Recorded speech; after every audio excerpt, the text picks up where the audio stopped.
It seems you can't have a cutting-edge mid-sized SUV of any kind these days without having a plug-in hybrid version. So Ford continues to offer that tech with this improved version of its third generation Kuga crossover. EV driving range and tax-beating overall CO2 efficiency have been considerably improved with this updated model, which also gets a sharper look and a rejuvenated cabin. Plus it's much faster and can tow heavier loads. Worth a second look then.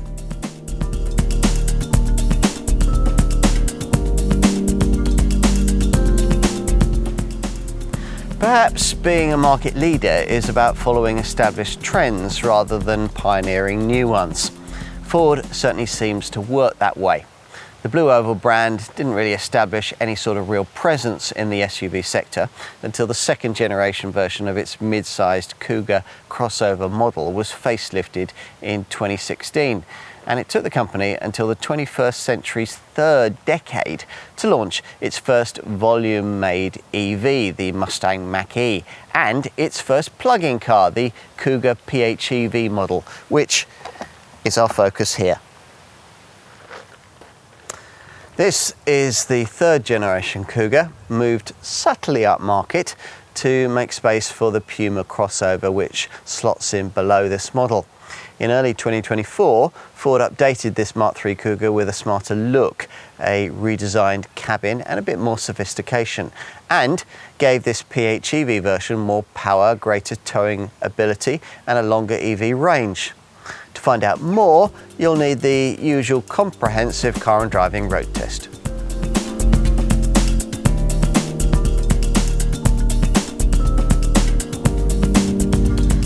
For years, a Ford Kuga was the mid-sized SUV crossover that other brands turned to if they were developing a car in this class and wanted it to be good to drive.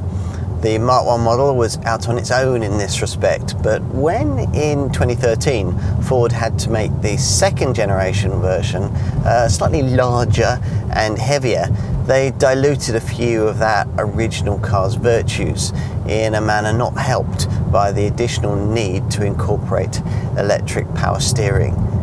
At its original launch back in 2020, Ford knew that this Mark III design had to do better, which was quite a brief for the company's engineers, because they knew this CX-482 design also had to be bigger and carry around quite a lot more weighty equipment. Still, you're always going to have an easier job producing exemplary drive dynamics if your SUV's broadly based on the market's best handling family hatch, in this case Ford's fourth generation Focus. This Mark III Kuga shares that car's stiffer, more sophisticated C2 platform and has the advantage that, unlike the Focus, humbler versions don't have to be saddled with a relatively crude torsion beam rear suspension setup.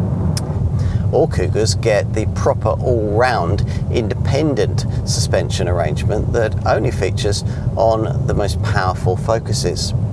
On top of that, the steering column's twice as stiff as the pre-2020 era Mark II Kuga, and compared to that old car there's a 10% gain in torsional stiffness, a 44mm wider track and a 10mm lower centre of gravity. It all sounds quite promising. And so it proves. When we first tested this Mark III Kuga for you back in 2020, we reported that on the road this car feels like what it is, a slightly larger, slightly taller version of the Focus, and not much has changed with this updated model. The steering isn't perfect in terms of feedback, but it's quick and accurate and much better than the electrified rack that featured in the old Mark II design. The PHEV plug-in hybrid version that we're trying here isn't quite as sharp to drive as its stablemates. Blame an extra 250 kilograms of additional weight for that, but it's still a more entertaining steer than its segment rivals. Across the range there are things like torque steer compensation, a subtle stability control system and torque vectoring control to get the power down through the bends. It all combines to create a car that really can reward at the wheel, even in its most affordable forms.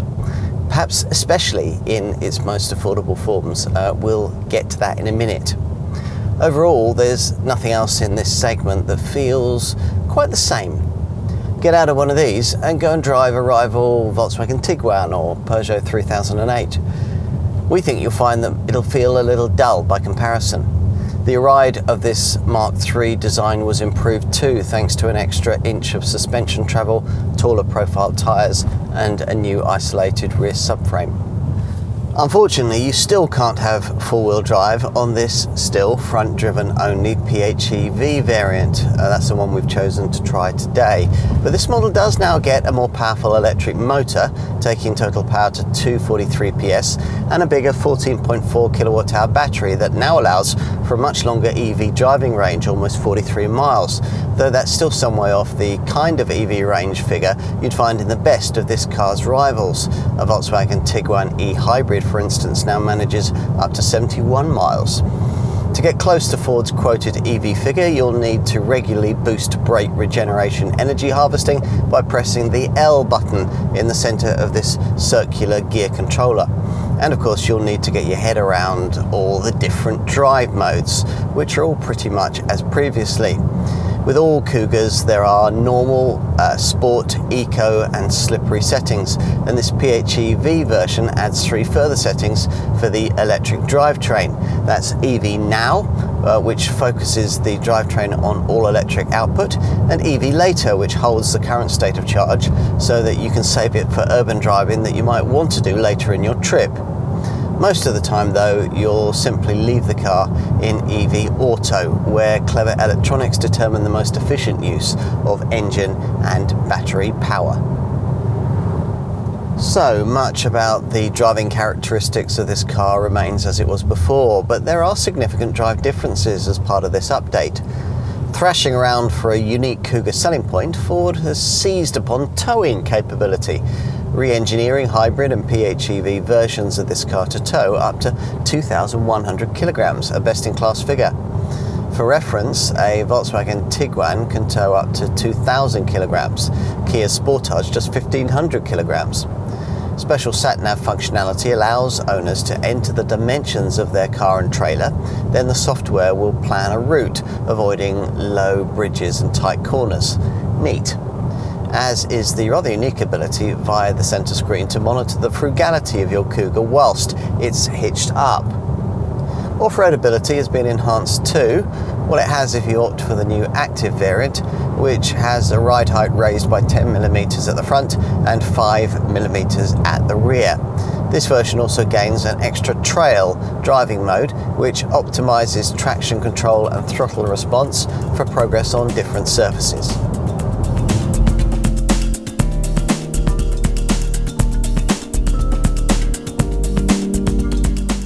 The visual changes go a little further than the usual facelift wash and brush up, and this heavily updated version of the third generation Kuga design gets a much sharper look than the original. As before, this Kuga sits amongst the market's slightly larger mid-sized SUVs, measuring in at 4,604mm in length in most guises, or 4,645mm in more rugged active trim. Wheel sizes range between 17 and 19 inches. We've got 19-inch ebony black rims here with red brake calipers. As with the original version of this Mark III model, the flanks have smoothly curved concave surfacing, and the ST line variants get body-coloured side rubbing strips. For this third generation model, Ford also stiffened the door frames and added improved sealing, which reduces air leakage by 25%. As for this facelift update, well, the most obvious differences are at the front, which features redesigned headlamps and a reprofiled grille, which can, at extra cost, be topped with this coast-to-coast light stretching across the leading edge of the bonnet. Now, the grille design varies between titanium, active and the two ST line models. The two ST line trim levels get further designated with silver detailing around each bumper corner area, while the active model features a silver lower faux skid plate. At the rear, the main change lies with these smarter LED tail lamps, plus the black roof antenna is now chunkier. This reclined tailgate glass angle switches this Mark III Kuga away from the traditional boxier SUV silhouette of its predecessors. And of course, there are plenty of sporty touches. This roof spoiler, a rear diffuser, and twin tailpipes. In short, it's all more crossover than SUV, which apparently is what you all want. What Ford wants, of course, is economies of scale in production, which is why 70% of the parts of this car are shared with its Focus family hatchback showroom stablemate, primarily the underlying C2 platform.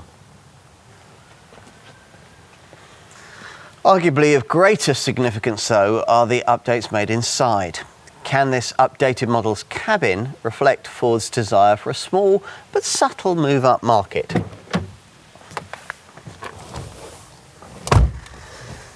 Given that the architecture of this dash still has to be shared with an ordinary Focus family hatch, that's a big ask. But Ford's cabin design team have done their best to embellish it. If you're familiar with the original version of this third generation model, then you'll immediately notice this updated design's much larger and considerably cleverer Sync 4 center touchscreen. Though it's not so good that all the climate controls, bar the windscreen demister, now have to sit upon it. That demister's function button now sits alongside the switchgear that was previously on the center console for the rear view camera and the drive modes, which has freed up space for an extra center console cubby. The 12.3-inch digital instrument display that you view through the wheel is also fairly new, as before featuring graphics that change with the selected drive mode. As for that intended move-up market, well, yes, there are signs of it.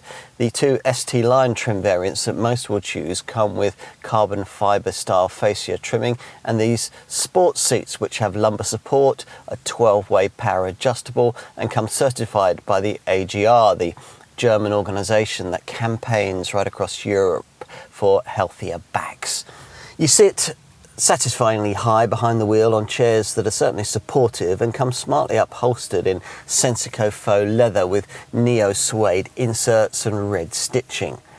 Plus the stitching and trimming get carried forward into the doors. There's smart silver trimming for the starter button and around the gear selector, and it all appears to have been reasonably screwed together by the Spanish factory.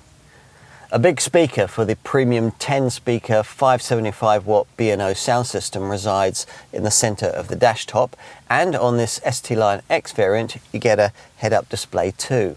With this updated model, all variants now get this 12.3-inch digital colour instrument cluster, which along its bottom frame briefs you on engine and ambient temperature, gear selection and remaining fuel and EV range. In the main part of the display, there's a speedo dial on the right, while with a hybrid model like this one, you get a power meter dial on the left. In between the gauges, you can use Ford's MyView system to tailor what you see, or select a trip energy section via which you can oversee trip computer data, electric economy, and this trip efficiency readouts. Anything else you'll need to know can be found on the central Sync 4 screen that we mentioned earlier, now increased in size from 12.3 to 13.2 inches, fitted as standard across the range and featuring permanently showed climate functions along its bottom frame.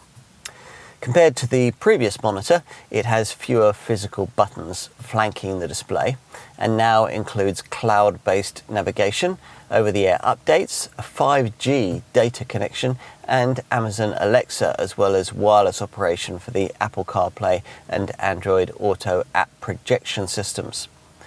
As is the current fashion, the home screen displays in customizable widget sections. Here, for example, we've got a nav map flanked by sections for radio and phone.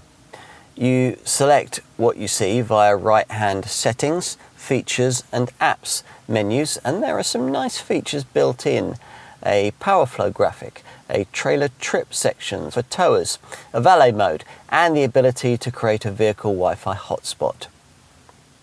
As before, this is a very practical cabin, with the exception of the door bins, which are too small, as are their incorporated bottle holders, which can only hold a 500 milliliter bottle.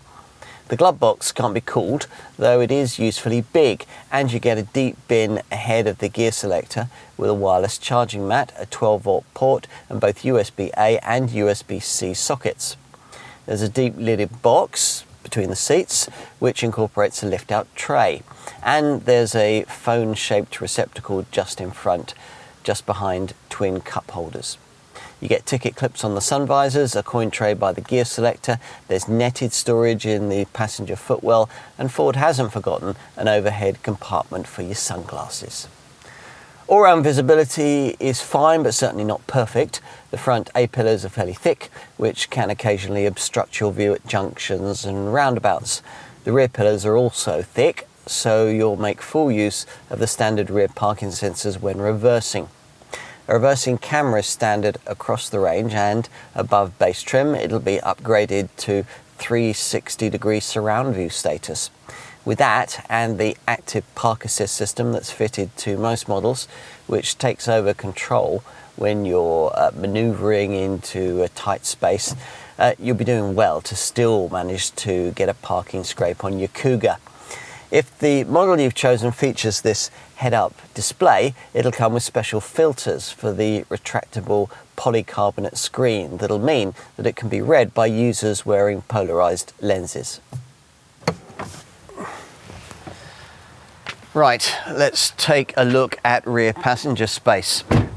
Pausing as we do to reference these neat but rather flimsy looking pop-out edge protectors which spring out as you open the doors and guard against car park panel dings, now standard above base trim. It's strange that no rival brand has yet copied this useful feature. This is the largest of the top 5 best-selling medium-sized SUVs on the market in terms of both body length and width, but that's still not enough to free up sufficient space for a third seating row back here. For Europe, Ford seems to have no interest in addressing that market. In compensation though, you'd hope that it would mean quite a significant amount of rear seat room.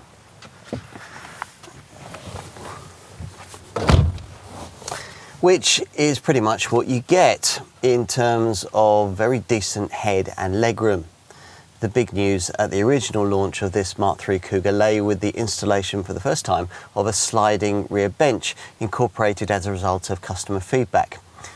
As before, it slides over a range of 150 millimeters, is 60-40 split, and with both sections fully back, rear occupants can enjoy a best-in-class legroom figure of 1,035 millimeters. These side squab mounted levers allow the seat backs to recline as well for greater comfort on longer journeys, though the headrests are of the sort that uncomfortably dig into the back of your neck until they're raised. Even if the need for boot capacity means that you have to push this bench right forward, recessed seat backs ahead still provide for decent knee room. Because of this usefully low centre transmission tunnel, it's not too difficult to accommodate a third centrally seated adult if need be, though the middle part of the bench is slightly domed. And the tall side windows and rear quarter windows let in plenty of light. Now, there's not quite as much classy door trimming as is provided in the front, though brushed plastic and, in the case of this ST line model, red stitching around the door pulls, well, that helps a bit. Again, the door bins are tiny, but there's a centre armrest with cup holders, plus seat back pockets, twin centre vents, Isofix child seat fastenings, and overhead coat hooks and reading lights are all provided. An optional winter pack allows you to add heating for the 2 outer rear seating positions, and twin USB-C ports are provided for phone-obsessed teenagers. And if you pay the significant extra premium Ford wants for this twin panel glass panoramic roof, the interior can be flooded with light. Let's finish with a look out back. Now, virtually all models now get this powered tailgate, which can be gesture controlled so that it can be raised with a swipe of your foot beneath the bumper if you're approaching the car laden down with bags. Once the tailgate's raised, a very decently sized boot with a low loading lip is revealed, square in shape with little wheel arch intrusion. It's 475 litres in size with conventional variants, though that figure falls to 411 litres with this PHEV model. That's with the sliding rear bench pushed right back towards the rear like this.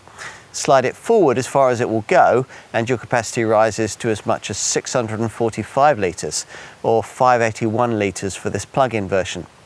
In this PHEV variant, that's enough for 6 carry-on suitcases below the window line.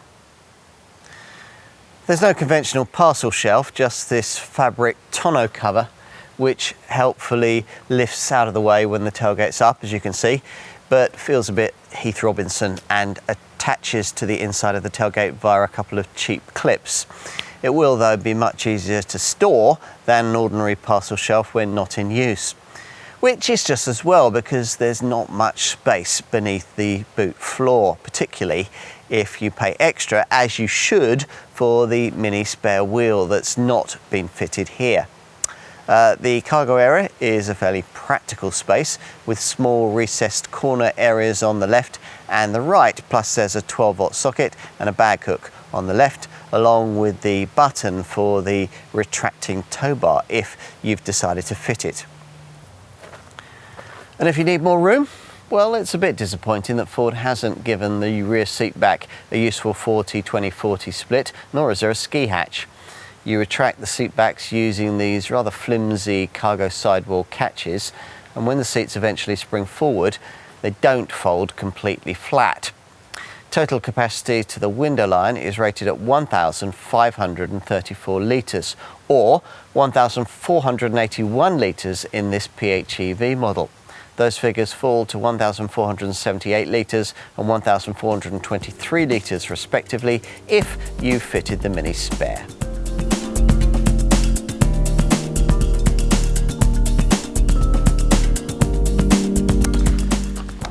The Kuga plug-in hybrid model that we've been trying today is offered only with front-wheel drive at prices which at the time of our test in autumn 2024 started from just over £40,000. It's available with ST-Line trim, this ST-Line X spec and inactive guys.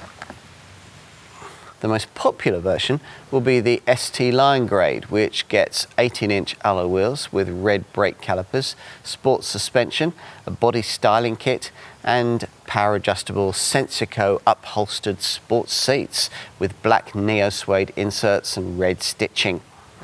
Now, this plush ST-Line X spec adds larger 19-inch wheels, a power-opening panorama glass roof and heat for the front and rear seats and steering wheel. The active version gets active lifted suspension. There aren't many options, and there'll be even fewer if you choose the ST-Line X model that we have here, which gets as standard the power-opening panorama glass roof and the winter pack, that's heat for the front and rear seats and steering wheel, that both cost extra on other trim levels.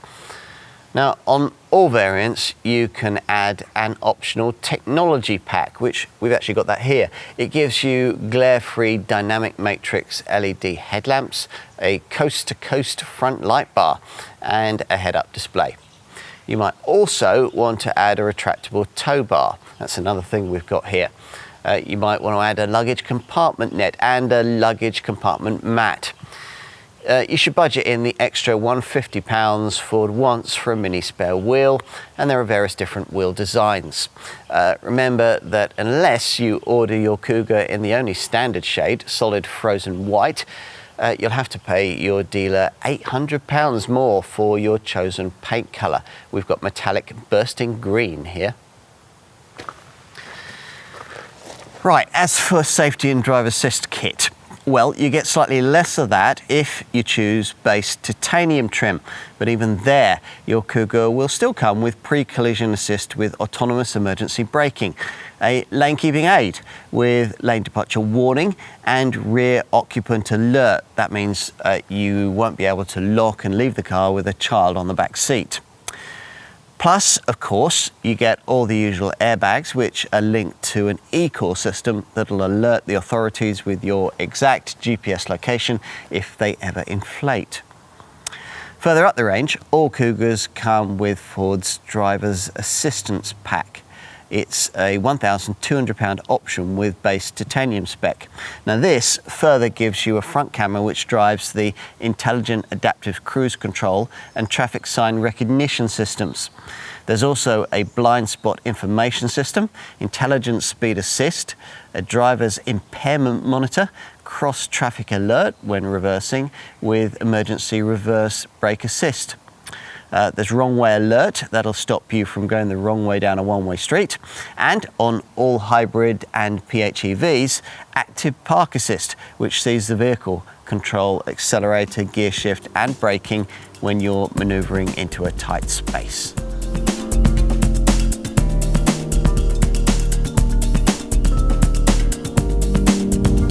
Obviously the ultimate Kuga option in terms of efficiency is this plug-in hybrid 2.5 Duratec PHEV version, which records an official combined fuel figure of up to 313.9 mpg and a WLTP rated CO2 reading of up to 21 grams per kilometre.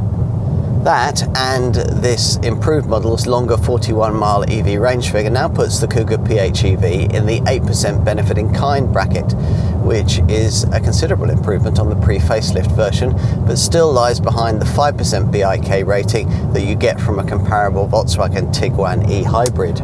This Ford's stats apply, of course, only if you continually keep the battery fully charged, which many owners don't, and which takes 3.5 hours from a 7.4 kilowatt wall box or 6 hours from a domestic socket.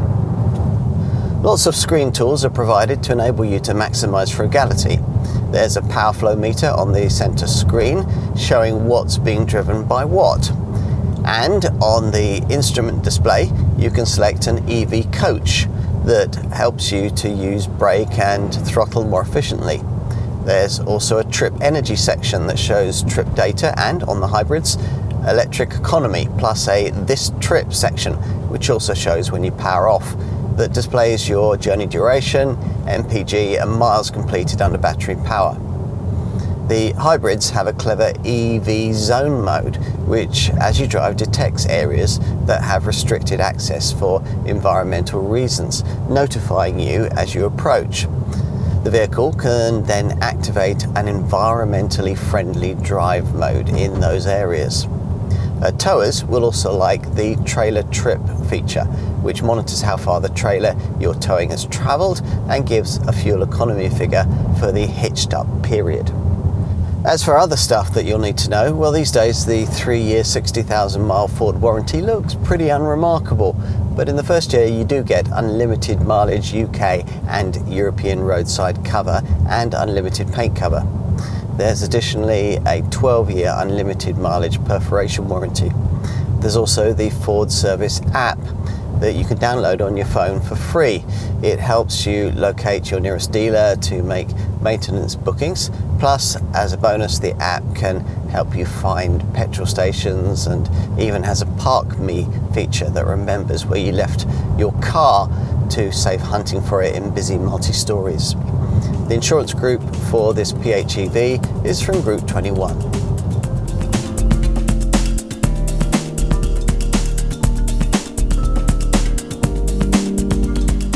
Adding the weight and complexity of a PHEV system doesn't do the Kuga any favours in terms of either its handling or its price positioning. Ford, though, is hoping that target market customers will think these drawbacks an acceptable trade for the not inconsiderable benefit of being able to slash taxation payments and being able to conduct almost exclusively electrified mileage, which this car does even more impressively in this smartly improved form. This car's growing array of mid-sized SUV plug-in rivals all have much the same appeal, of course, but this Kuga should feel a more interesting steer than any of them, despite its near 1.9-ton curb weight, which is important. Just because your next family car might need to be in some way electric, it doesn't have to feel like some kind of domestic appliance. Ford knows how to create something better, and it shows with this car.